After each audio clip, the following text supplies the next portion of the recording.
بسم اللہ الرحمن الرحیم۔ السلام علیکم ورحمۃ اللہ وبرکاتہ۔ ماہ شوال کے حوالے سے، ماہ شوال کے آخری جمعے کے حوالے سے آج آپ کو رزق اور دولت میں برکت اور اضافے کے حوالے سے ایک چھوٹا سا عمل بتانے جا رہا ہوں۔ ماہ شوال کا آخری جمعہ مبارک آ گیا ہے، صرف ایک مرتبہ آپ لوگوں نے اس عمل کو پڑھ لینا ہے۔ انشاءاللہ جو میرے بھائی، میری بہنیں، میرے دوست رزق دولت کی وجہ سے بہت پریشان ہیں، تنگ دستی کا بہت شکار ہیں، انشاءاللہ ان کو اتنی دولت مل جائے گی، اللہ پاک ان کو اتنا رزق عطا فرما دیں گے کہ وہ خوشی سے اپنی ضرورت کو پورا کرتے ہوئے اسی وقت اللہ پاک کو شکرانے کے سجدے ادا کرنا شروع کر دیں گے، کیونکہ یہ آج کا عمل بہت ہی زیادہ خاص ہے۔ ماہ شوال کا آخری جمعہ ہے اور اس آخری جمعے کی برکت سے آپ کی ہر طرح کی پریشانی ختم ہو جائے گی۔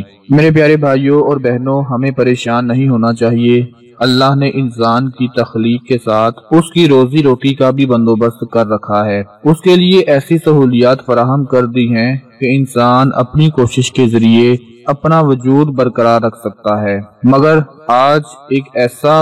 وقت گزر رہا ہے کہ آج کی رنگینیوں نے، آج کی فضاؤں نے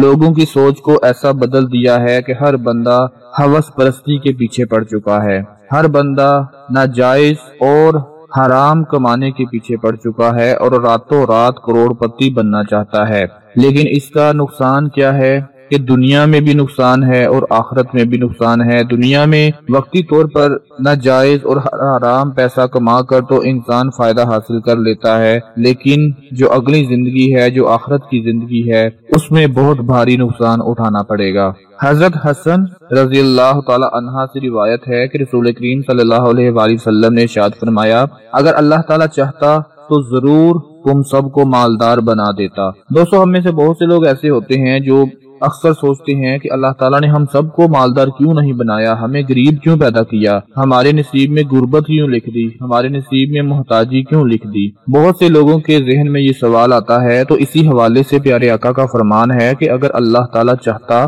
تو ضرور تم سب کو مالدار بنا دیتا اور تم میں سے کوئی محتاج نہ ہوتا، اور اگر اللہ تعالیٰ چاہتا تو ضرور تم سب کو محتاج بنا دیتا اور تم میں سے کوئی مالدار نہ ہوتا، لیکن اللہ تعالیٰ نے تم میں سے بعض کو بعض کے ذریعے امتحان میں مبتلا کیا ہے۔ امیر کی آزمائش یوں بھی ہوتی ہے کہ وہ اللہ تعالیٰ کا دیا ہوا مال اس کی راہ میں خرچ کرتا ہے یا نہیں، اور غریب کی آزمائش یوں ہوتی ہے کہ وہ اپنی غربت اور محتاجی پر صبر و شکر کا مظاہرہ کرتا ہے یا نہیں۔ لہٰذا جس مسلمان کو اللہ تعالیٰ نے مال عطا کیا ہے تو اسے چاہیے کہ وہ اللہ تعالیٰ کا دیا ہوا مال اس کی راہ میں اور اس کی اطاعت میں خرچ کرے تاکہ اس امتحان میں کامیاب ہو جائے۔ اسی طرح جسے اللہ تعالیٰ نے محتاج بنایا ہے تو اسے چاہیے کہ وہ صبر اور تحمل کا دامن مضبوطی سے تھام لے اور اللہ تعالیٰ کی رضا پر راضی رہ کر اس امتحان میں سرخرو ہونے کی کوشش کرے۔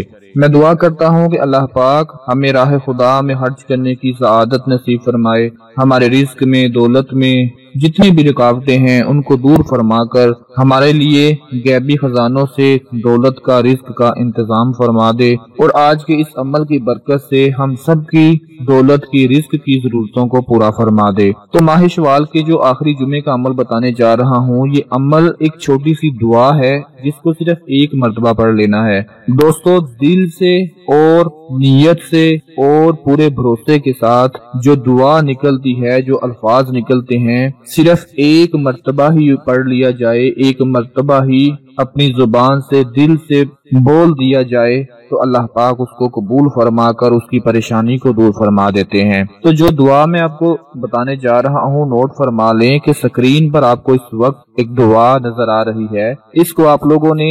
جمعے کے بعد اول و آخر درود شریف پڑھ کر صرف ایک مرتبہ پڑھ لینا ہے۔ اس کے بعد پھر دونوں ہاتھ اٹھا کر اللہ سے دعا مانگنی ہے۔ یوں کہہ لیں کہ جب بھی اللہ سے دعا مانگیں تو دعا مانگنے سے پہلے یہ ایک دعا جو سکرین پر دیکھ رہے ہیں اس کو ضرور پڑھ لیں۔ یہ دعا ہے، ربنا انزل علینا مائدۃ من السماء تکون لنا عیدا للاولین وآخرین وآیاتا منک